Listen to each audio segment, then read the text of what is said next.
Hey, don't forget, and I want to remind you again of the IDTNG annual conference, Intentionally Discipling the Next Generation, on November 12th. Mark your dates, November 12th, 2022. Intentionally Discipling the Next Generation. What's our theme? Is wisdom discipleship. Parents, teachers, caretakers, and grandparents, we are in that place of a 7 episodes. We are talking about those 7 A's. We have finished all of those 5 A's. What are the 5 A's that would help us? If you have not seen our episodes, go back and watch the previous episodes. The first A is affirmation, acceptance, appreciation, availability, and last episode we talked about affection. Today, it's a very important A. It's called approach. Now, what do I mean by saying approach? The way we approach our children in helping them is going to be very critical. The way we approach in correcting our children is going to be very critical. The way we approach in connecting with our children is going to be very critical. Sometimes, understand this, we have the right mind of doing the right thing, but the approach has been wrong. We do it in a wrong way. So for us to learn, we will dig about that approach a little bit more in the other episodes, and I want to really dive into this, because the approach is going to be a very critical approach, and different situation calls for different approach. That's where we need the wisdom from the Heavenly Father, because we are partnering with the Heavenly Father to raise our children. You remember that?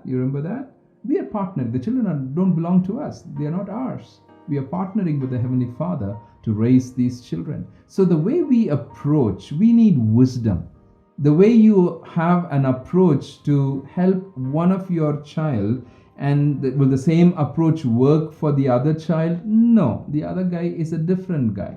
The approach might have to change slightly. The approach may have to be sometimes very totally different. It's like night and day, black and white.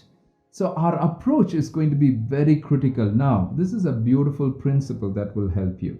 If you're asking me the question, okay, George, we understand that, but how can we, understand what the approach is? Learn to process. Learn to process. When you have done some things, learn to process and say, how did my child accept that? How did my child do that? How did my child, begin to react to that or respond to that? Learn to process it. I think I have shared this in one of those episodes. It'd be a worthwhile thing to share it right now. I have this little game that I play sometimes with my children, and especially with one of my son, I always play this game. The game is like I ask 3 questions and you can ask me 3 questions.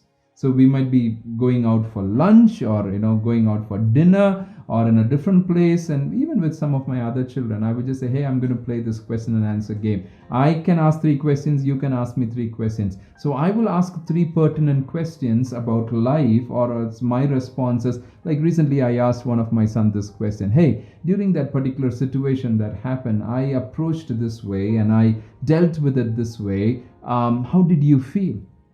And he said it very beautifully, and he said it very honestly. He just said, Dad, I think it was good, but I think you need to understand this as angle also, so it looked like you came from this particular angle. And I said, oh, okay, I never thought about that angle.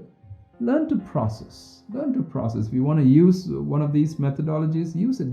This question and answer game kind of a time is a very fun thing. It's really a fun thing, and then you begin to really get into the mind of your child, get into the heart of your child. I'm telling you, they have just amazing ways of how they conceptualize things and how they respond and how they have built that altars in their hearts, and it's just amazing. But the key thing, before you play the game or before you try to process and help time, you need to first connect with the child.